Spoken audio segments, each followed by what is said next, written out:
ഈശോ മിശിഹായ്ക്ക് സ്തുതിയായിരിക്കട്ടെ. എല്ലാവർക്കും ഒരിക്കൽ കൂടി ടേണിംഗ് പോയിന്റിന്റെ ഒരു പുതിയ എപ്പിസോഡിലേക്ക് സ്നേഹസ്വാഗതം.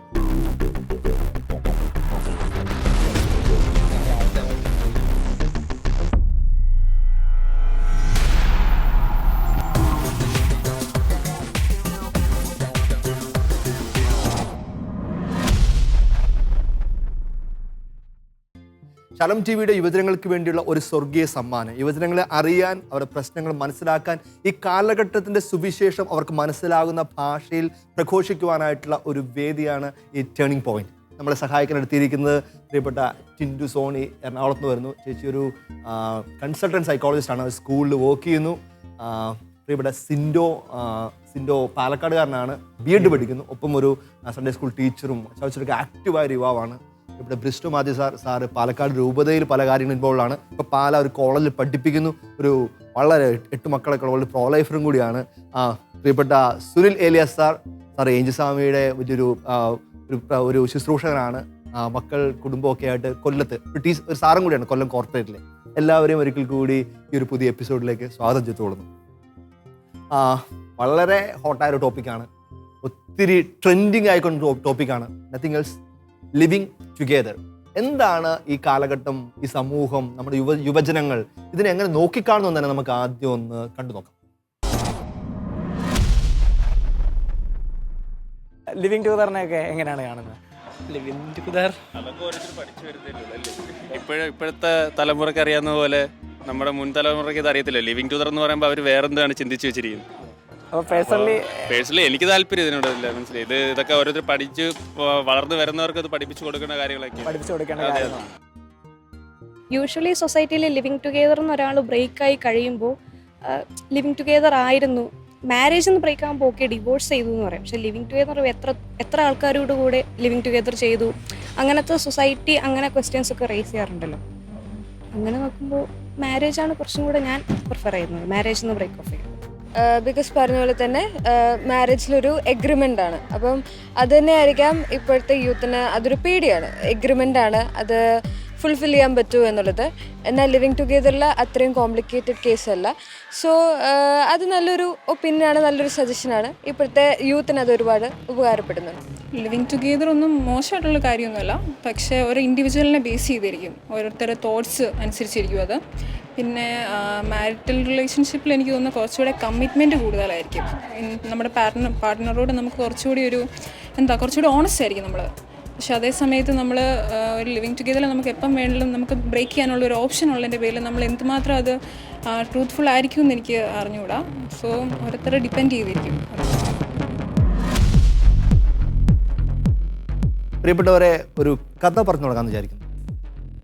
നന്മയും തിന്മയും കൂടി കുളിക്കാൻ പോയൊരു കഥയുണ്ട്. നന്മയും തിന്മയും കൂടി ഉടുപ്പൊക്കെ അഴിച്ചു വെച്ച് പുഴയിറങ്ങി കുളിക്കുകയാണ്. കുളി പകുതിയായപ്പോൾ തിന്മ നൈസായിട്ട് കരക്ക് കയറിയിട്ട് നന്മയ്ക്ക് ടാറ്റയും കൊടുത്തിട്ട് നന്മയുടെ ഉടുപ്പ് ഇട്ടുകൊണ്ട് അങ്ങ് പോയി.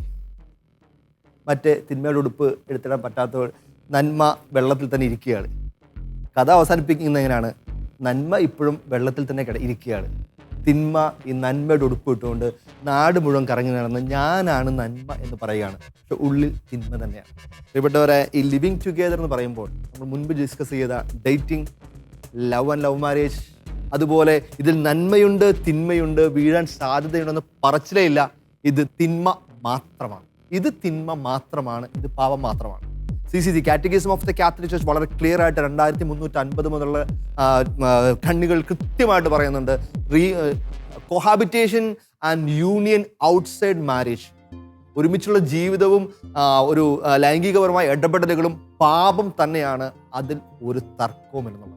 നമ്മളുടെ ഈ വീഡിയോയിൽ, നേരത്തുള്ള വീഡിയോയിൽ കണ്ടതുപോലെ ഒരു യുവാവ് പറഞ്ഞതുപോലെ ഇതൊക്കെ പണ്ടുള്ളവർക്ക് മനസ്സിലാവില്ല, ഇതൊക്കെ പുതിയ സാധനങ്ങളല്ലേ, ഇതൊക്കെ വരും തലമുറയെ പറഞ്ഞ് പഠിപ്പിക്കണം, അവരിതൊക്കെ എക്സ്പീരിയൻസ് ചെയ്യണം. എല്ലാം എൻ്റെ ഹാപ്പിനെസ്സിനെ ഡിപ്പെൻഡ് ചെയ്ത് മാത്രമായിരിക്കും. ഞാൻ ആലോചിക്കണം, എങ്ങനെയാണ് ഈ ഒരു തിന്മ ഇത്രയും ഫ്ലറിഷ് ആയത്, എങ്ങനെ ഇത് ഉദയം ചെയ്തു? അതാണ് ഏറ്റവും പ്രധാനം. എങ്ങനെ ഈ തിന്മ, അതായത് കുടുംബം എന്ന കൺസെപ്റ്റിൽ നിന്നും ഒരു ലിവിങ് ടുഗെദറിലേക്ക് എങ്ങനെ ഒരു തിന്മ ഉദയം ചെയ്തു എന്ന് തോന്നുന്നു?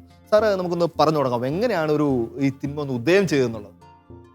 അതിനെക്കുറിച്ച് പറയുമ്പം 2-3 ഡയമെൻഷനുകൾ വളരെ ചുരുക്കി പറയാം. ഒന്നാമത്തെ കാര്യം എന്ന് പറയുന്നത്, ദൈവത്തെ അറിയാത്ത വിജാതീയർ ചെയ്യാൻ മാറ്റപ്പെടുന്ന ജഡികമായ കാര്യങ്ങൾ എന്ന് പറഞ്ഞാൽ വചനത്തിൽ റെഫറൻസ് ഉണ്ട്. അപ്പം ദൈവത്തിന് കൊടുക്കേണ്ട, ഈശോയ്ക്ക് കൊടുക്കേണ്ട സ്ഥാനം മാറിപ്പോകുമ്പോൾ അതിൽ തന്നെ ഏതോ രീതിയിൽ തിന്മയുമായിട്ടൊരു ചെറിയ ടൈപ്പ് തുടങ്ങുകയാണ്. സെക്കൻഡ് തിങ്, അത് എനിക്ക് തോന്നുന്നത് ഇപ്പം ഞാനത് അങ്ങനെ പറയുന്നതിന് പകരം ഒരു പഠിച്ച സബ്ജക്റ്റിൻ്റെ ഒക്കെ ഒരു പ്രത്യേകത കൊണ്ട് ഞാൻ നിങ്ങളോടൊരു കാര്യം ചോദിക്കുകയാണ്. ഒരു ഇറ്റ്സ് എ കൈൻഡ് ഓഫ് ഒരു തെറാപ്പി എന്ന് വേണേൽ പറയാം. ഒരു സെക്കൻഡ് നേരം നിങ്ങളൊന്ന് കണ്ണടയ്ക്കാമോ? ഒരു സെക്കൻഡ് നേരം നിങ്ങൾ കണ്ണടയ്ക്കുമോ പ്ലീസ്? ഈ കണ്ണടച്ചിരിക്കുന്ന നിങ്ങളോട് ഞാനൊരു കമാൻഡ് പറയാണ്. ഈ 60 സെക്കൻഡ് നേരത്തേക്ക് നിങ്ങൾ ഇവിടെ ഇരിക്കുന്ന അച്ഛൻ ഉൾപ്പെടെ നിങ്ങൾ 4 പേരും ക്രിസ്മസ് അപ്പൂപ്പനെ പറ്റി ഒന്നും ഓർക്കരുത് കേട്ടോ. Please don't think anything about Christmas അപ്പൂപ്പൻ. Okay, open your eyes. ഓർക്കരുത് എന്ന് പറഞ്ഞപ്പോൾ തന്നെ നിങ്ങൾ ക്രിസ്മസ് അപ്പൂപ്പനെ ഓർത്തില്ലേ? സി, ഓട്ടോമാറ്റിക്കലി വന്നൊരു കാര്യം, നിങ്ങൾക്കും ഇത് കണ്ടുകൊണ്ടിരിക്കുന്നവർക്കും വന്നൊരു കാര്യം, അതിപ്പം കണ്ണടച്ചിട്ട് അത്ര നേരം ഇല്ലാത്തൊരു കാര്യം പറഞ്ഞ ആരാണെങ്കിലും ഓർക്കല്ലേ എന്നാണ്. Okay, see, I'm going to repeat the same thing again. നിങ്ങളൊരു സെക്കൻഡ് നേരത്തേക്ക് പപ്പടത്തെക്കുറിച്ചൊന്നും ഓർക്കരുത്. സുനിൽ സാർ പപ്പടത്തെക്കുറിച്ച് ഓർത്തു. ചിലപ്പോൾ പകുതി കട്ട് ചെയ്ത് പീസായിട്ട് പനി വരുമ്പോൾ നമ്മൾ കൊടുക്കുകയാണ് പപ്പടം. പക്ഷെ ഞാൻ നിങ്ങളോട് പറയുകയാണ്, നിങ്ങൾ ഇനി ഗുങ്കുരു എന്ന് പറയുന്ന സാധനത്തെക്കുറിച്ച് ഓർക്കരുതെന്ന് പറഞ്ഞാൽ നിങ്ങൾ ഓർക്കുമോ? ഓർക്കാൻ ബുദ്ധിമുട്ടാണ്. ബിക്കോസ് നിങ്ങൾക്ക് അത് എന്താണെന്ന് അറിയില്ല. ആക്ച്വലി അങ്ങനെ ഒരു സാധനമില്ല. എന്തുകൊണ്ടാണ് ഈ ലിവിങ് ടുഗദറും ഞാൻ ഈ പറഞ്ഞ കാര്യം തമ്മിൽ കണക്ട് ചെയ്യാൻ ശ്രമിക്കുന്നതെന്ന് വെച്ചാൽ, ഈ ഒരു കാര്യത്തിൽ മീഡിയയ്ക്ക് വെസ്റ്റേണൈസേഷന് ഭയങ്കര റോളാണ്. നമ്മൾ സ്ഥിരമായി നമ്മുടെ പഞ്ചേന്ദ്രിയങ്ങളിലൂടെ നമ്മൾ കളക്ട് ചെയ്യുന്ന ഇൻഫർമേഷൻസാണ് നമ്മുടെ ഭാഷ, ബോഡി ലാംഗ്വേജ്, നമ്മുടെ ഐ കോണ്ടാക്ട്, ഫിസിക്കൽ അപ്പിയറൻസ്. ഇതെല്ലാം ഇത് ഒരു പ്രത്യേക ഉറവിടത്തിൽ നിന്ന് സ്വീകരിക്കുന്ന കാര്യങ്ങളാണ് നമ്മളെ കൊണ്ട് ഓരോ കാര്യങ്ങൾ ചെയ്യിപ്പിക്കുക. അതുകൊണ്ട് തന്നെ ഇത്തരം കാര്യങ്ങളൊക്കെ അച്ഛൻ പാപമാണെന്ന് പറഞ്ഞ് തന്നെ ലാഘവവൽക്കരിക്കപ്പെട്ടു. അപ്പോൾ ഒന്നാമത്തെ കാര്യം, ഈശോയ്ക്ക് കൊടുക്കുന്ന സ്ഥാനം മാറിപ്പോയി. 2, ഈ മീഡിയ ഇൻഫ്ലുവൻസിൽ നിന്നും ശരിയും തെറ്റും വേർതിരിച്ചറിയാനുള്ള ഒരു ട്രെയിനിങ് കൊടുക്കേണ്ട ഘട്ടത്തിൽ കൊടുക്കുന്നതിൽ ഞാൻ ഉൾപ്പെടെയുള്ള പേരൻസിനോ ഒക്കെ എന്തെങ്കിലുമൊക്കെ ചെറിയ വീഴ്ചകൾ വരാം. 3, ചില കാര്യങ്ങൾ ചിലർ ചെയ്യുമ്പോൾ അതിനെ പരോക്ഷമായിട്ട് സപ്പോർട്ട് ചെയ്യുന്നു എന്നൊക്കെയുള്ള ചില ചിന്തകൾ. ഒരു കാര്യം കൂടെ ചേർത്ത് വെക്കുമ്പോൾ എനിക്ക് തോന്നുന്നത് അച്ഛൻ പറഞ്ഞൊരു കാര്യത്തിന് ഉത്തരം പൂർണ്ണമാകുമെന്നാണ് ഞാൻ കരുതുന്നത്. ഒരു 10-20 വർഷങ്ങൾക്ക് മുമ്പ് നമ്മളൊക്കെ ചെയ്തിരുന്നത് വസ്തുക്കളെ, ശ്രദ്ധിച്ച് കേൾക്കണേ എല്ലാവരും, വസ്തുക്കളെ ഉപയോഗിച്ചിരുന്നു, മനുഷ്യരെ സ്നേഹിച്ചിരുന്നു. റൈറ്റ്? ഒബ്ജക്ട്സ് നമ്മൾ ഉപയോഗിച്ചിരുന്നു, മേശ കസേര നമ്മൾ ഉപയോഗിച്ചിരുന്നു, മനുഷ്യരെ സ്നേഹിച്ചിരുന്നു. ഇപ്പോൾ നടക്കുന്നൊരു വലിയൊരു പ്രശ്നം, നമ്മൾ മനുഷ്യനെ ഉപയോഗിക്കുന്നു, വസ്തുക്കളെ സ്നേഹിക്കുന്നു, മൊബൈലിനെ നമ്മൾ സ്നേഹിക്കുന്നു, നമ്മുടെ വണ്ടിയെ നമ്മൾ സ്നേഹിക്കുന്നു, മനുഷ്യനെ ഉപയോഗിക്കുന്നു. ആ കൾട്ടിൻ്റെ ഭാഗമാണ് ഇതെല്ലാം. ഇങ്ങനെ വളരെ ഒബ്ജക്റ്റിഫിക്കേഷൻ കൃത്യമായിട്ട് സംഭവിക്കുന്നുണ്ട്. അല്ലെങ്കിൽ എൻ്റെ സ്വാർത്ഥതയുടെ ഇരയായിട്ട് മറ്റൊരു വ്യക്തി മാറുന്നതിൻ്റെ കൃത്യം സിമ്പലാണ് ഈ ഒരു ലിവിങ് ടുഗെദറിൻ്റെ ഒരു ലൈഫ് സ്റ്റൈൽ എന്ന് പറയുന്നത്. എനിക്ക് തോന്നുന്നു ഇതൊരു ഇൻസ്റ്റന്റ് ഗ്രാറ്റിഫിക്കേഷൻ്റെ ഒരു കാലഘട്ടമാണിത്. എല്ലാവരും പ്ലഷറിന് വേണ്ടിയിട്ടാണ് ചെയ്യുന്നത്. മറ്റുള്ളവരെ കമ്പയർ ചെയ്തിട്ടാണെങ്കിലും എല്ലാവർക്കും വേണ്ടത് ഹാപ്പിനെസ് ആണ്. ഇങ്ങനത്തെ ഒരു ടേം തന്നെയുണ്ട്, ഹാപ്പിനെസ് പാരഡോക്സ് എന്ന് പറഞ്ഞ്. ഹാപ്പിനെസ്സിന് വേണ്ടി ഞാൻ സീക്ക് ചെയ്ത് വേണം എൻ്റെ മാത്രം ഹാപ്പിനെസ്. എന്നാൽ ഞാൻ ആ ഒരു ഹാപ്പിനെസ്സിൽ ശരിയായിട്ട് അറ്റൈൻ ചെയ്യുന്നുണ്ടോയെന്ന് ചോദിച്ചാൽ അതുമില്ല. അപ്പോൾ ഒന്നെങ്കിൽ ഞാൻ അപരനെ ഉപയോഗിക്കുന്നത്, ഞാൻ അയാളെ യൂസ് ചെയ്ത് കഴിഞ്ഞിട്ട് ത്രോ ചെയ്യുന്നു. നമ്മൾ ലിവിങ് ടുഗദർ എന്ന് പറഞ്ഞ് നമ്മൾ വിചാരിക്കുന്നത് നമ്മൾ പരസ്പരം മനസ്സിലാക്കാനും എന്തൊക്കെ പ്രശ്നങ്ങളുണ്ടെന്ന് അനലൈസ് ചെയ്യാനും ഒക്കെയാണ് നമ്മൾ മാരേജബിലിറ്റി അല്ലെങ്കിൽ കോമ്പാക്റ്റബിലിറ്റി ഒക്കെ ചെക്ക് ചെയ്യാൻ വേണ്ട പീരീഡ് നമ്മൾ പറയുന്നത്. പക്ഷേ നമുക്കൊരിക്കലും അങ്ങനെ ഒരുമിച്ച് ജീവിച്ചുകൊണ്ട് ഒരാളുടെ വേണമെങ്കിൽ ഒരു പൊയ്മുഖം കാണിച്ചുകൂടെ?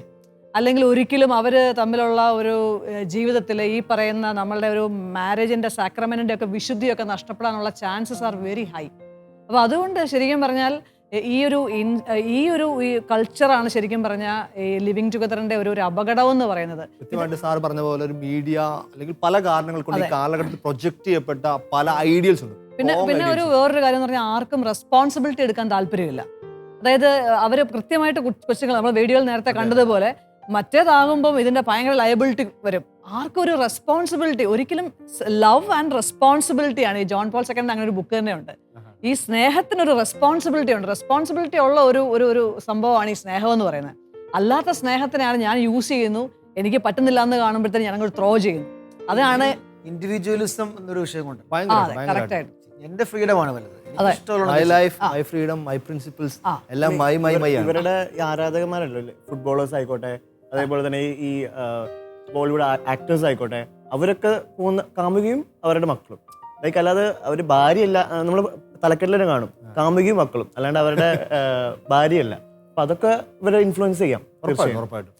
ഞാൻ ചിന്തിക്കുമല്ലോ, എന്തുകൊണ്ടാണ് ഇതൊരു ഈ ഒരു തിന്മ, ഈ ഒരു ലിവിങ് ടുഗെദർ ഇത്രയും ലോകം മുഴുവൻ പടരുന്നത്? എന്തുകൊണ്ടാണ് ഇങ്ങനെ പടരുന്നത്? എനിക്ക് ആകെ തോന്നിയ ഒരു സിമ്പിൾ കാര്യം, ശരിക്കും ഈ ഒരു തിന്മ തകർക്കുന്നത് കുടുംബത്തെയാണ്. ഇത് സാത്താൻ്റെ ഏറ്റവും വലിയ ഗെയിം പ്ലാനാണ് ഈ കാലഘട്ടത്തിന്റെ കാരണം കുടുംബം, ഗാർഹിക സഭ, ഒരു കുടുംബമുള്ള എല്ലാത്തിനും അടിസ്ഥാനം. ഈ കുടുംബം ഒരു തകർന്നാൽ തന്നെ ബാക്കി കാര്യങ്ങൾക്ക് തീരുമാനം ഉണ്ടായി. ബാക്കി എല്ലാ ഏരിയകളിലും സാധാരണ വിജയിക്കാൻ പറ്റും.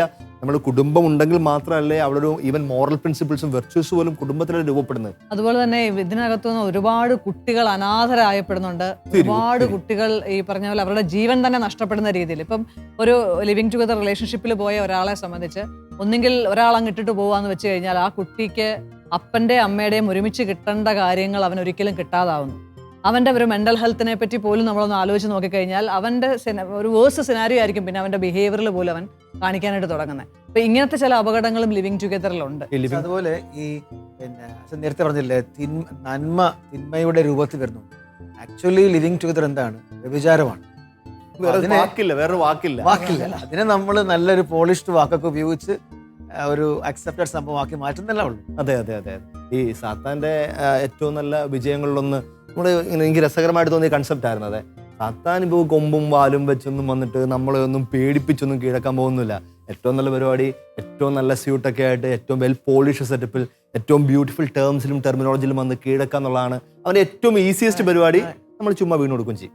അല്ല, മാരേജിനെ പറ്റിയൊക്കെ നമ്മൾ ഇതൊരു എഗ്രിമെന്റ് അല്ല, ഇതൊരു കവനന്റ് ആണെന്നൊക്കെ നമ്മൾ പറയും. ലിവിങ് ടുഗദറിനെ വെച്ച് കഴിഞ്ഞാൽ ഇതൊരു എഗ്രിമെന്റ് പോലും അല്ല എന്നുള്ളൊരു അവസ്ഥയാണ്. എക്സാക്ട്ലി. നമ്മളത് ഒരിക്കലും സംസാരിക്കേണ്ട കാര്യമാണ്. ശരിക്കും ഈ ഒരു ഈ ലിവിങ് ടുഗെദറിൽ ഏറ്റവും വലിയ നഷ്ടം എന്ന് പറയുന്നത് ആ കുടുംബത്തിന് സാക്രമെന്റൽ ഗ്രേസ് ഇല്ലാതായി പോകുന്നുള്ളതാണ്. ഒരു വിവാഹത്തിൽ കിട്ടേണ്ട ഒരു കൃപ, ഒരു ദൈവത്തിന്റെ കൈവപ്പ് കിട്ടാതെ പോകുന്നുള്ളതാണ് ഈ ഒരു നമുക്ക് ഇവർ 3 പേരും ഇങ്ങനെ മാരീഡ് ആയതുകൊണ്ടും ഇങ്ങനെ മാരേജിന് പ്രിപ്പയർ ചെയ്യുന്ന ആളായതുകൊണ്ടും നമുക്കത് സംസാരിക്കുന്നത് നല്ലതായിരിക്കും. ശരിക്കും ഈ സാക്രമെന്റൽ ഗ്രേസ് ആണല്ലോ ഇതിന്റെ ഒരു അതർ സൈഡ്. ലിവിങ് ടുഗെദർ എന്ന പാപത്തിന്റെ ഓപ്പോസിറ്റ് സൈഡ് ചോദിച്ചാൽ ഒറ്റ ഉത്തരവേ ഉള്ളൂ, സാക്രമെന്റൽ ഗ്രേസ്. ശരിക്കും നിങ്ങൾ ആ സാക്രമെന്റൽ ഗ്രേസിനെ പറ്റി ഒന്ന് പറയുന്നത്, നിങ്ങളുടെ അനുഭവത്തിൽ നിന്ന് പറയുന്നത് നല്ലതായിരിക്കും കേട്ടോ. എനിക്ക് തോന്നുന്നത് നമുക്ക് ആ വിവാഹ ദിവസം തന്നെ നമ്മുടെ എത്ര മക്കളുണ്ടോ അവരെ വളർത്താനുള്ള ഗ്രേസും കൂടെ നമുക്ക് തരികയാണ്. അപ്പം നമ്മൾ ശരിക്കും ഈ സാക്രമെന്റൽ ഗ്രേസ് സ്വീകരിച്ചിട്ട് പോലും നമ്മൾ പല സമയത്തും നന്നായിട്ട് സ്ട്രഗിൾ ചെയ്യുന്നുണ്ട്. അപ്പോൾ ഇതൊന്നും ഇല്ലാത്ത ഒരു ഫാമിലി എങ്ങനെ മുമ്പോട്ട് പോകും നമുക്ക് ഇമാജിൻ ചെയ്യാൻ പറ്റുന്നില്ല. ഇതിൽ അച്ഛൻ നേരത്തെ സൂചിപ്പിച്ചതുപോലെ തിന്മ പ്രയോഗിക്കുന്ന ഒരു കൗശലമുണ്ട്. ആക്ച്വലി ഇതിൽ സംഭവിക്കുന്നത് കുടുംബം എന്ന് പറയുന്ന സംവിധാനം തകർക്കപ്പെടുന്നു. ഒരു 10-20 വർഷത്തെ ഒരു വിദേശ രാജ്യങ്ങളുടെ ഒരു പഠനം നമ്മൾ എടുത്തു കഴിഞ്ഞാൽ ഈ ലിവിങ് ടുഗദറൊക്കെ ആദ്യം ഒരുപാട് യൂറോപ്യൻ രാജ്യങ്ങളിൽ വന്നിട്ടുണ്ട്. അവിടെയൊക്കെ സംഭവിച്ചത് എന്താണെന്ന് പറഞ്ഞാൽ മക്കളുടെ എണ്ണം കുറഞ്ഞു, അവിടെ ജോലി ചെയ്യാൻ ആൾക്കാരില്ലാതെയായി, അവിടെ എക്കോണമി നിലനിർത്തുന്നതിന് ബുദ്ധിമുട്ട് വന്ന അവശ്യ സേവനങ്ങളുണ്ട്. ഫോർ എക്സാമ്പിൾ നഴ്സിംഗ്, പിന്നെ ഫുഡ് കഴിക്കണ്ടേ, ഭക്ഷണം കഴിക്കും. അപ്പം ഇങ്ങനെയുള്ള കാര്യങ്ങളെല്ലാം അവിടെ വലിയ റിക്വയർമെൻറ്റ് വന്നപ്പോൾ അതുകൊണ്ടാണ് നമ്മുടെ നാട്ടിൽ നിന്ന് ആൾക്കാർക്ക് എബ്രോഡ് പോകാൻ പറ്റിയത്. അതെ, അതുകൊണ്ടാണ് ബംഗാളികൾക്കൊക്കെ നമ്മുടെ നാട്ടിൽ ഇങ്ങോട്ട് വരാനും പറ്റിയത്. അപ്പോൾ ഈ ഒരു സൈക്കിളാണ്, താമസിയാതെ നമ്മുടെ ഇവിടെയും ഇതേ അപകടങ്ങളൊക്കെ സംഭവിച്ചുകൊണ്ടേയിരിക്കും. തീർച്ചയായിട്ടും നമ്മുടെ ആൾക്കാർ ഇവിടുന്ന് കാനഡയ്ക്ക് പോകുമ്പോൾ ബംഗാളി കേരളത്തിൽ വരുന്നത്. അപ്പോൾ അതിൽ സംഭവിക്കുന്നത് എന്താണെന്ന് പറഞ്ഞാൽ ഡയറക്റ്റ്ലി ഇത് ഒരു വചനത്തിനെതിരാണ്. ഹെബ്രായർക്ക് എഴുതിയ ലേഖനം 13-ാം അധ്യായം 4-ാം വചനം ഇതാണ്: നിന്റെ മണവറ മലിനമാവരുത്, വിവാഹം മാന്യമായി കരുതപ്പെടട്ടെ. അപ്പം ഇവിടെ വിവാഹം എന്ന് പറയുന്ന സാക്രമെന്റൽ ബ്യൂട്ടി ഇല്ല. 2, അതില്ലാത്തടത്തോളം കാലം ഇതെല്ലാം ഉണ്ടെങ്കിൽ തന്നെ മണവറ മലിനമാവാതിരിക്കണമെങ്കിൽ നേരത്തെ സൂചിപ്പിച്ച ഗ്രേസ് വേണം. ഇതൊന്നും ഇല്ലാതെ വരുമ്പോൾ ഇവിടെ നെക്സ്റ്റ് സ്റ്റെപ്പ് ഫാമിലി എന്ന് പറയുന്ന പ്രൊക്രിയേഷനോ റിക്രിയേഷനോ ഇതിനകത്തൊന്നും തന്നെ ഒരു തൃപ്തിയില്ലാത്ത ഒരു സാഹചര്യം വരികയാണ്. ഇത് കുടുംബ സംവിധാനത്തെ മാത്രമല്ല, ഇത് സൊസൈറ്റിയെ തകർക്കുന്നു എന്നുള്ളതാണ് വലിയൊരു റിയാലിറ്റി. നമ്മൾ ഡിസ്കഷൻ പോയിന്റ് പോലായിട്ട് അവതരിക്കപ്പെടുന്നില്ല. അതായത് ശരിക്കും ഡിസോർഗനൈസ്ഡ് ആയിട്ട് പോകുന്ന, അതായത് ഞാൻ പറഞ്ഞ എൻ്റെ വികാരം എനിക്ക് തോന്നുന്ന പോലെ അഴിച്ചുവിടാൻ ഞാൻ നിൽക്കുകയാണ്. ഇപ്പം ഞാനൊരു കല്യാണ സദ്യക്ക് ഇരിക്കുകയാണെങ്കിൽ എനിക്ക് അപ്പുറത്തെ ഇരിക്കുന്നവൻ്റെ ഇപ്പുറത്തെ ഇരിക്കുന്നവൻ്റെ എല്ലാം എനിക്ക് അടിച്ചു മാറ്റി കഴിക്കാൻ പറ്റുന്നു, അല്ലെ എനിക്ക് തോന്നുന്ന പോലെ ഞാൻ അവരോട് തെറി പറയുന്നു, ദേഷ്യപ്പെടുന്നു എന്ന് പറഞ്ഞു കഴിഞ്ഞാൽ ഞാൻ ഒരിക്കലും എവിടെ പോയാലും ഒരു റൂൾസ് ആൻഡ് റെഗുലേഷൻസ് എന്തായാലും ഉണ്ട്. അപ്പം ഈ ലിവിങ് ടുഗദറിൽ ആർക്കും ആരോടും കമ്മിറ്റ്മെൻ്റ് ഇല്ല, ആർക്കും ആരോടും എഗ്രിമെന്റ് പോലും ഇല്ല എങ്കിൽ അത് എങ്ങനെ വേണമെങ്കിലും പോയി കഴിഞ്ഞാൽ സാറ് പറഞ്ഞ പോലെ ഇതൊരു സൊസൈറ്റിയെ തന്നെ നശിപ്പിച്ച് കളയും. അങ്ങനെ ഉണ്ടാവുന്ന കുഞ്ഞുങ്ങളുടെ അവസ്ഥ, ആ കുഞ്ഞുങ്ങൾ എന്തായിരിക്കും ചിലപ്പോൾ വിതറാൻ പോകുന്നത്. കുഞ്ഞുങ്ങൾക്ക് കുടുംബം എന്നില്ലല്ലോ. ഇല്ല, ആ കുഞ്ഞുങ്ങൾ ആരുടെയെങ്കിലും ഒരാളുടെ കൂടെ അല്ലെങ്കിൽ അനാഥമായിട്ടൊക്കെ. രണ്ട് അപകടം വരാവുന്നത്, ഒന്ന് അടുത്ത തലമുറ ഇത് കണ്ടാ വളരുന്നത്. Correct. പല കുഞ്ഞുങ്ങളും ഇതൊരു മാരേജിന്റെ ഒരു ഓപ്ഷനായിട്ട് പോലും കണ്ടു തുടങ്ങിയിട്ടുണ്ട്. രണ്ടാമത്തെ കാര്യം, നമ്മുടെ കുടുംബങ്ങളിലാണ് ശരിക്കും മക്കൾ ഇത് കണ്ട് വളരേണ്ടത്. കുടുംബങ്ങളിൽ നല്ല ഫാമിലി ലൈഫ് കണ്ട് വളരുന്നത് ഒരിക്കലും ഈ സാക്രമെന്റൽ ഗ്രേസിന്റെ സഹായത്തോടു കൂടി കുടുംബം നയിക്കുന്നവർ കണ്ടു വളരുന്ന കുഞ്ഞുങ്ങൾ, അവർക്കറിയാം ഈ സാക്രമെന്റൽ ഗ്രേസ് കൊണ്ടാണ് നടക്കുന്നത്. അതെ, എങ്ങനെയെങ്കിലും ജീവിച്ചാൽ മതി എന്നൊരു കൺസെപ്റ്റാണ് ഇപ്പൊ ബിൽഡപ്പ് ചെയ്തുകൊണ്ടിരിക്കുന്നത്. എങ്ങനെയെങ്കിലും ജീവിച്ചാൽ മതി, തോന്നുന്ന പോലെ നിനക്ക് ഇഷ്ടം, നിന്റെ ഒരു ഹാപ്പിനെസ്സിനെ ബിൽഡപ്പ് ചെയ്യുന്ന ഏത് സംഭവത്തിലൂടെ നിനക്ക് പോകാം. അതുപോലെ തന്നെ തിയോളജി ഓഫ് ബോഡിയിൽ ഈ ദൈവം ഈ സ്നേഹത്തിന്റെ ഒരു ഈശോയുടെ സ്നേഹത്തിന്റെ ഒരു പ്രത്യേകതയെ പറ്റി പറയുന്ന ഒരു 3-4 കാര്യങ്ങളുണ്ട്. അതായത് നമ്മുടെ സ്നേഹം ഫ്രീ ആയിരിക്കണം, ടോട്ടൽ, ഫ്രൂട്ട്ഫുൾ ആൻഡ് ഫെയ്ത്ത്ഫുൾ. ശരിക്കും ലിവിങ് ടുഗദറിൽ നമുക്കിത് ഈ ഒരു ചെക്ക് ലിസ്റ്റ് ആയിട്ട് വെക്കാം. ഈ 4 സാധനം കൃത്യമായിട്ട് ബ്രേക്കപ്പ് ചെയ്യുന്നത്. അത് ആരെയും നമുക്ക് ഫ്രീ ആയിട്ടല്ല നമ്മൾ സ്നേഹിക്കുന്നത്. നമ്മൾ എന്തൊക്കെയോ പ്രതീക്ഷിച്ച് നമ്മളുടെ തന്നെ ഒരു ഗ്രാറ്റിഫിക്കേഷന് വേണ്ടിയാണ്. നമ്മൾ ഒരിക്കലും ടോട്ടലായിട്ട് അവിടെ കൊടുക്കുന്നുമില്ല. നേരത്തെ നമ്മൾ റിസർവ്ഡ് ആണ് അവിടെ തന്നെ. ഇത് തന്നെയാണോ എത്ര നാളത്തേക്ക് ഉണ്ടെന്ന് അറിയത്തില്ല. നമ്മൾ ആരോടും ഫെയ്ത്ത്ഫുൾ അല്ല. അതെ, ടോട്ടൽ ഗിവിംഗ് ഒക്കെ നടത്തി കഴിഞ്ഞാൽ നഷ്ടം വന്ന് പോകുമെന്നൊരു പേടിയുണ്ടല്ലോ. നമ്മൾ ആരോടും ഫെയ്ത്ത്ഫുൾ അല്ല, നമുക്കൊരു ഫ്രൂട്ടും ഇല്ല. ഈവൻ നമ്മുടെ സ്നേഹത്തിന്റെ ഫ്രൂട്ടും ഇല്ല, നമുക്ക് കുഞ്ഞുങ്ങളും ഇല്ല. അതുകൊണ്ടാണ് ഞാൻ നേരത്തെ പറഞ്ഞത് ഇതൊരു സാത്താന്റെ കൃത്യമായ ടാർഗറ്റ് ഫാമിലി തന്നെയായിരുന്നു. ഫാമിലിയുടെ അൾട്ടിമേറ്റ് 2 എയിമുകൾ ഉണ്ടല്ലോ, യൂണിറ്റിയും പ്രൊക്രിയേഷനും. അത് രണ്ടും കൃത്യമായിട്ട് ക്വസ്റ്റ്യൻ ചെയ്യപ്പെട്ട ഒരു മേഖലയാണ് ഈ ലിവിങ് ടുഗദർ. മക്കളെ ഇതിന്റെ ഡേഞ്ചേഴ്സ് പറഞ്ഞ് നമ്മൾ ഓറിയന്റ് ചെയ്തില്ലെങ്കിൽ ഭാവിയിൽ ഇതെല്ലാം ലീഗലൈസ് ചെയ്യാൻ സാധ്യതയുണ്ട്. അപ്പൊ ആ സമയത്ത് ഒരു നല്ല ഫൗണ്ടേഷൻ ഇല്ലെങ്കിൽ എനിക്ക് തോന്നുന്നു നമ്മളൊക്കെ ഇപ്പൊ തന്നെ അതിക്രമിച്ചു നമ്മുടെ കുടുംബങ്ങളൊക്കെ. സാറ് പറഞ്ഞത് കറക്റ്റാണ്. കാരണം ഇപ്പോഴത്തെ കാലഘട്ടത്തിൽ നമ്മൾ യൂണിവേഴ്സിറ്റിക്കൊക്കെ നമ്മുടെ പിള്ളേരെ പഠിക്കാൻ വേണ്ടി വിടും. പക്ഷേ ഈ മിക്സഡ് ഹോസ്റ്റലുകളൊക്കെ ഉണ്ട്. അവിടെയൊക്കെ ശരിക്കും പറഞ്ഞാൽ അവർ തമ്മിൽ ഒരുമിച്ച് ഒരു റൂമിൽ താമസിക്കുകയും അതേപോലെ തന്നെ അതൊന്നും അവിടെ ഒരു പ്രശ്നമായിട്ട് കരുതുന്ന ആൾക്കാരല്ല. സ്വാതന്ത്ര്യം എന്ന് പറയുന്ന വാക്കിനെയാണ് എല്ലാവരും ഇങ്ങനെ ഭയങ്കരമായിട്ടും മൈ ഫ്രീഡം മൈ ചോയ്സ് എന്നൊരു കൺസെപ്റ്റിലാണ്. ഈ ഫ്രീഡം എന്ന് പറയുന്ന സാധനം ഇങ്ങനെ നമ്മൾ വളച്ചൊടിക്കുകയാണ്. അതായത് ശരിക്കും സൈത്താൻ നമുക്ക് ട്വിസ്റ്റ് ചെയ്തിട്ടാണ് അതിന്റെ മീനിങ്. ഇതിന് വേറെ വലിയൊരു പ്രശ്നം കൂടിയുണ്ട് ഈ ലിവിങ് ടുഗദറിന്. ഇതെല്ലാം പ്രശ്നമായി നിലനിൽക്കെ തന്നെ ഈ ലിവിങ് ടുഗദർ എന്ന് പറയുന്ന ഈ സിസ്റ്റം, ആ സിസ്റ്റം ആക്റ്റീവായിട്ട് പോകുന്നത് ഒരു യൂത്ത്ഫുൾനെസ്സിൻ്റെ ഒരു പ്രത്യേക കാലഘട്ടം വരെ മാത്രമാണ്. അതങ്ങ് കഴിഞ്ഞ് കഴിയുമ്പോൾ അങ്ങോട്ടും ഇങ്ങോട്ടും പിന്നെ കൊടുക്കാനില്ലാതെ വരുമ്പം അവിടെ തന്നെയാകും. അവിടെയാണ് ഈ കുടുംബ സംവിധാനത്തിന്റെ പ്രത്യേകത എന്ന് പറയുന്നത്. ഈവൻ അച്ഛാ, ശരിക്കും പറഞ്ഞാൽ ചിലരൊക്കെ ലിവിങ് ടുഗദർ തുടങ്ങി അതെപ്പം വേണമെങ്കിലും ബ്രേക്ക് ചെയ്യാമല്ലോ. ഇനി അവർക്ക് കുഞ്ഞുങ്ങളെ ഒട്ടും ചിന്തയില്ല. ചിലരൊക്കെ ആണെങ്കിൽ പറയുന്നത് അവരവരുടെ ഈ ഒരു പ്രായത്തിൽ കുറച്ച് അണ്ടമൊക്കെ ഫ്രീസ് ചെയ്ത് വെച്ചിട്ടുണ്ട്, ആവശ്യം വരുന്ന സമയത്ത് പറയാൻ വേണ്ടി പോയത്. അത് നമുക്ക് ഈ കേരളത്തിൽ തന്നെ ഏറ്റവും സെലിബ്രേറ്റ് ചെയ്യപ്പെട്ട ആദ്യത്തെ ലിവിങ് ടുഗദർ ദമ്പതിമാരുണ്ട്. അവരുടെ മകളുടെ കമന്റ് ആണ് റീസെന്റ് വന്ന, ഞാൻ എൻ്റെ അണ്ടം എൻ്റെ നല്ല പ്രായത്തിൽ, ഇപ്പോൾ വലിയ സെലിബ്രിറ്റി എന്ന നടിയാണ്, നമ്മുടെ എൻ്റെ അണ്ടം എൻ്റെ നല്ല പ്രായത്തിൽ ഞാൻ ശേഖരിച്ച് വെച്ചിരിക്കുകയാണ്. ഇതിന്റെ ഈ ഫാമിലി കണക്റ്റഡ് ആകുന്നതിന്റെ ഏറ്റവും ബെസ്റ്റ് അത് മാത്രം പറഞ്ഞാൽ മതി, നമ്മുടെ ഈ പറയാൻ ഉദ്ദേശിച്ച മെസ്സേജ് കിട്ടും. അതായത് ഞാൻ ആ എപ്പിസോഡ് ഞാൻ കൃത്യമായിട്ട് ഓർക്കുന്നു. ഞാനൊരു മറ്റൊരു ചാനലിൽ വളരെ ഇത് മാറ്റിപ്പോയപ്പോൾ കണ്ട ഒരു ഇന്റർവ്യൂ ആയിരുന്നു. കേരളത്തിലെ ആദ്യത്തെ ലിവിങ് ടുഗദർ ദമ്പതികളാണ് ഒഫീഷ്യലി അനൗൺസ്ഡ് ആയിരിക്കുന്നത്. അപ്പോൾ അവർ 18 വർഷം 19 വർഷമാണ് അല്ല അതിൽ കൂടുതൽ ഒരുമിച്ച് വർഷം. അപ്പോൾ അതിന്റെ ഇന്റർവ്യൂവർ തമാശക്കായിട്ട് ചോദിക്കുകയാണ്, ഈ നിങ്ങളുടെ ഈ കാലഘട്ടത്തിൽ ഭർത്താവിനോടാണ് ചോദ്യം, ഭർത്താവെന്ന് പറയാൻ പറ്റില്ല, ആ വ്യക്തിയോടാണ് ചോദ്യം, ആണിനോടാണ് ചോദ്യം, നിങ്ങൾ ഈ കാലഘട്ടത്തിൽ നിങ്ങളുടെ പാർട്ട്ണറോട് വിശ്വസ്തനായിരുന്നോ? അവർ പറഞ്ഞു ഓഫ് കോഴ്സ് ഞാൻ ഫെയ്ത്ത്ഫുൾ ആയിരുന്നു. രണ്ട് ഭാര്യയോട് ചോദിച്ചു, ഭാര്യ എന്നല്ല ആ വ്യക്തിയോട് ചോദിച്ചപ്പോൾ സ്ത്രീ പറയുകയാണ് എനിക്ക് അങ്ങനൊന്നും പറയാൻ പറ്റത്തില്ല, എനിക്ക് പലരും അങ്ങനെ ഉണ്ടായിട്ടുണ്ട്, അത് എനിക്ക് പറയാൻ പറ്റില്ല. അത് കഴിഞ്ഞിട്ട് കുറച്ചാൾ കഴിഞ്ഞപ്പോഴത്തേക്ക് മകളുടെ ഇന്റർവ്യൂ അത് മകൾ പറയാണ് എനിക്കൊരു പാർട്ട്ണർ ഉണ്ടായിരുന്നു, ഇപ്പോൾ അദ്ദേഹം എനിക്കൊരു സഹോദരനെ പോലെയാണ്, അദ്ദേഹത്തിന് വീട്ടിൽ ഞാൻ പോകാറുണ്ട്, അദ്ദേഹത്തിന് മറ്റൊരു പാർട്ട്ണറുണ്ട്, ഞാൻ ആ വീട്ടിൽ പോയി താമസിച്ച് സന്തോഷത്തിൽ. എന്നിട്ടാണ് പിന്നീട് ഈ സ്ത്രീ പറയുന്നത് എൻ്റെ അണ്ടം ഞാൻ ശേഖരിച്ചു വെച്ചിരുന്നത്. പ്രിയപ്പെട്ടവരെ, ഒരു തിന്മയുടെ വളർച്ച നോക്കിക്കേ. ഒരു അപ്പനും അമ്മയും ആവേണ്ട, വിവാഹത്തിലൂടെ ഒന്നിക്കേണ്ടവർ എടുത്ത തെറ്റായ തീരുമാനത്തിലൂടെ അടുത്ത മകൾക്ക് ശേഷം മറ്റൊരു തലമുറ, എത്രയോ പാപങ്ങളുടെ വലിയൊരു ചേസ്, വലിയൊരു നീണ്ട നിര തന്നെ ഇതിനകത്തുണ്ട്. എനിക്ക് തോന്നുന്നു ഈ ഒരു സ്റ്റേജിൽ നമ്മൾ ശരിക്കും ഈ ഒരു ലിവിങ് ടുഗദർ കൊണ്ടുവരുന്ന ഒരു വ്യക്തി ജീവിതത്തിൽ കൊണ്ടുവരുന്ന ഭയങ്കര ഡേഞ്ചേഴ്സ് ഉണ്ട്. ഒരു ഡിസോർഡർ എന്ന് തന്നെ വേണം. എക്സാക്ട്ലി. ആ ഡിസോർഡേഴ്സ് ഒന്ന് നമുക്കൊന്ന് ചെക്ക് ചെയ്യാൻ നല്ലതായിരിക്കും. ശരിക്കും ഒന്നാമത് എനിക്ക് തോന്നുന്നു ഒരു വ്യക്തിയുടെ, സാറ് നേരത്തെ പറഞ്ഞു നിർത്തിട്ട് ഞാൻ തുടങ്ങുന്നത്, ആ ഒരു വ്യക്തിയുടെ ഒരു വ്യക്തിത്വത്തെ തന്നെ ഡിസ്റ്റോർട്ടഡ് ആക്കുന്ന ഒരു സാധനമുണ്ട്. ഒരു setup I am feeling used and throw. അതിൽ ആ ത്രോ എന്ന് പറഞ്ഞൊരു അവസ്ഥ എത്തിക്കഴിഞ്ഞാൽ പിന്നെ അവിടെ ഒരു ഭയങ്കര ഐസൊലേഷൻ ആണ് എന്ന് പറഞ്ഞാൽ പിന്നെ ഇനി എന്ത് ചെയ്യും? പിന്നെ അണ്ട എവിടെയെങ്കിലും വെച്ചിട്ടുണ്ടെന്ന് പറഞ്ഞിട്ട് കാര്യമില്ലല്ലോ. സാറേ അത് മാത്രമല്ല, ഇപ്പം ഇതെല്ലാം ഈ ഹാപ്പിനെസ് എന്നും ഈ പ്ലഷർ എന്നും പറയുന്ന ഇത് ഒരുപാട് കാര്യങ്ങളുണ്ടെങ്കിലും ലോൺലിനെസ് കൂടുന്ന ആൾക്കാരുടെ എണ്ണം വളരെ കൂടുതലാണ്. അതാണ് ഡിപ്രഷന്റെ വലിയൊരു റീസൺ. അതാണ് സൂയിസൈഡൽ ടെൻഡൻസിയുടെ മറ്റൊരു റീസൺ. പോലും ഇതില് സംബന്ധിച്ച് ഈ ലിവിങ് ടുഗെദർ അടുത്ത കാലത്ത് ഏറ്റവും കൂടുതൽ കൊലപാതകങ്ങളും ആത്മഹത്യകളും നടന്നിരിക്കുന്നത് ലിവിങ് ടുഗെദർ ബന്ധപ്പെട്ടാണ്. ചുമ്മാ ന്യൂസ് പേപ്പർ കഴിഞ്ഞ 2 മാസത്തെ ന്യൂസ് പേപ്പർ എനിക്ക് ഞാൻ 5 6 കൊലപാതകങ്ങൾ വായിച്ചു. ഒരു സെർട്ടൺ പോയിന്റിൽ അവർക്ക് മനസ്സിലാകുകയാണ് ഇയാൾ എന്നോട് ഫെയ്ത്ത്ഫുൾ അല്ല, മറ്റുള്ള കമ്മിറ്റഡ് ആണ്, എന്നോട് കാണിക്കുന്നത് ഫേക്ക് ആണ്, പിന്നെ കൊലപാതകമാണ്. ഒരു പാപത്തിൽ നിന്നൊരിക്കലും വേറെ നന്മയ്ക്ക് വരാൻ പറ്റത്തില്ലല്ലോ. ഒരു പാപത്തിന് പാപത്തേൽ ജനിപ്പിക്കാനാവൂ. മറ്റൊരു പ്രധാനപ്പെട്ട അപകടം എനിക്ക് തോന്നുന്നത് ഈ ഒരു ലിവിങ് ടുഗെദറിന്റെ ഭാഗമായിട്ട് അബോർട്ടഡ് ആവുന്ന കുഞ്ഞുങ്ങളുടെ എണ്ണം ഭീകരമാകുമ്പോൾ നമുക്ക് ചിന്തിക്കാൻ പറ്റാത്ത വലിയൊരു നമ്പറാണ് തോന്നുന്നത്. അതുപോലെ തന്നെ കോൺട്രാസെപ്റ്റീവ്സ് പോലെയുള്ള കൃത്യമായ തിന്മകളുടെ വലിയ തേര. അതുകൊണ്ട് ഞാൻ നേരത്തെ തന്നെ പറഞ്ഞു, തിന്മയെ ജനിപ്പിച്ചുകൊണ്ടേയിരിക്കും, അത് പെരുകിക്കൊണ്ടിരിക്കും. അതുകൊണ്ട് ഇതിനെ തിന്മയെന്നല്ലാതെ നമുക്കൊരു വാക്ക് പറയാനില്ല. പക്ഷെ അതേപോലെ തന്നെ എനിക്ക് തോന്നിയ ഒരു modern application of living together എന്ന് പറയാം. രജിസ്റ്റർ മാരേജ് ചെയ്യുന്നു, നേരെ വിദേശത്ത് പോകുന്നു, അവരവിടെ താമസിക്കുന്ന ശരിക്കും ഒരു ലിവിങ് ടുഗെദർ തന്നെയല്ലേ ഇൻ എഫക്ട്? ഉറപ്പായിട്ട് ഇത് വളരെ ലൗഡായിട്ട് പറയപ്പെടേണ്ട, നമ്മൾ തെറ്റാന്ന് പോലും ചിന്തിക്കാത്ത വലിയൊരു അപകടമാണ് ഇപ്പൊ സിൻഡോ പറഞ്ഞത്. അതായത് നാട്ടില് നമുക്ക് വിദേശത്തേക്ക് പോകണമെങ്കിൽ ഉറപ്പായിട്ടും ഈ കല്യാണത്തിന് വേണ്ടി നമ്മൾ സിവിൽ മാരേജ് നടത്തി വേണം ഒരാളെ അങ്ങോട്ട് കൊണ്ടുപോകാനായിട്ട്. നമ്മൾ പറയും എന്നാൽ സിവിൽ മാരേജ് നടത്തിയേക്കാം, അല്ലെങ്കിൽ എൻഗേജ്മെന്റ് നടത്തിയേക്കാം, എന്നിട്ട് വിദേശത്ത് ഒരുമിച്ചൊക്കെ ജീവിക്കും. They are living just as couples.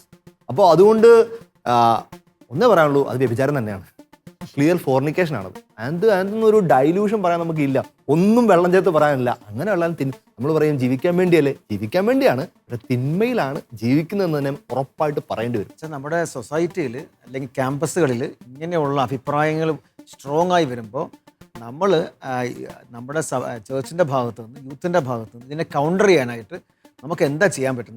നമ്മുടെ തന്നെ കുഞ്ഞുങ്ങൾക്ക് ഇതിൻ്റെ ഗൗരവം അറിയില്ല. അവർ പോലും ഭയങ്കരമായിട്ട് സപ്പോർട്ട് ചെയ്യുന്ന ഒരു ട്രെൻഡ് വരികയാണ്. അപ്പം നമുക്ക് എന്താണ് കൗണ്ടർ ചെയ്യാൻ പറ്റുന്നത്?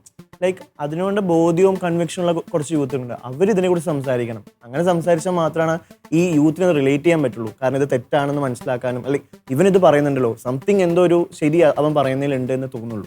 ഈ സിൻഡോ പറഞ്ഞതിനകത്ത് ഞാൻ ആദ്യം ആഗ്രഹം, ഒന്ന് തിന്മയാണ് നമ്മൾ ലൗഡായിട്ട് പറയണം. അത് നമ്മൾ വെള്ളം ചേർക്കാതെ തിന്മ തന്നെയാണ്, അങ്ങനെ ചെയ്താൽ കുഴപ്പമില്ല, ഇങ്ങനെ ചെയ്താൽ കുഴപ്പമില്ല, കുറച്ചൊക്കെ ആവാം. നോ, ഇതുപോലത്തെ കാര്യങ്ങളിൽ നമുക്ക് 0 ടോളറൻസ് പോളിസി നമ്മൾ പറയണം. 2 ഇതുപോലെ പക്വമായി സംസാരിക്കാൻ പറ്റുന്ന നമ്മുടെ ഒത്തിരി യുവജനങ്ങളുണ്ട്. അവർക്ക് പ്ലാറ്റ്ഫോമുകൾ കൊടുത്ത് നല്ല കുടുംബങ്ങൾ ഇടവകയിൽ സെലിബ്രേറ്റ് ചെയ്യപ്പെടണം.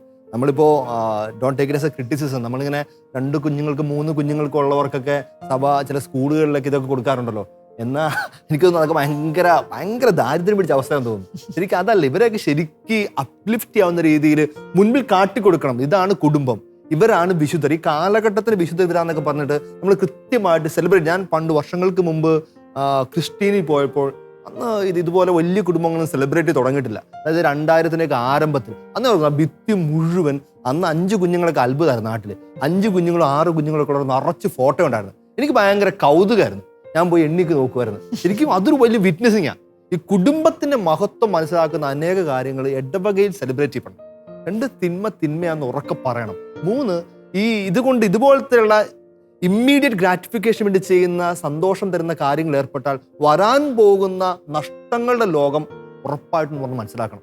അതായത് ചെറിയ സന്തോഷങ്ങൾക്ക് വേണ്ടി, സ്വാർത്ഥതയ്ക്ക് വേണ്ടി ചെയ്യുന്ന കാര്യങ്ങൾക്ക് വരാൻ പോകുന്ന കാലഘട്ടത്തിൽ വരാൻ പോകുന്ന നമുക്കുണ്ടാകുന്ന നഷ്ടങ്ങളും ലോൺലിനെസ്സും പരിതാപകരമായ അവസ്ഥയൊക്കെ തീർച്ചയായിട്ടും ഒരു യാഥാർത്ഥ്യമാണെന്ന് മനസ്സിലാക്കണം. ഇതൊന്നും ഇതുപോലുള്ള കുഞ്ഞു പിന്നെ അതിൽ ഒരു കാര്യം കൂടെ ആഡ് ചെയ്യാൻ അങ്ങ് തോന്നുകയാണ്.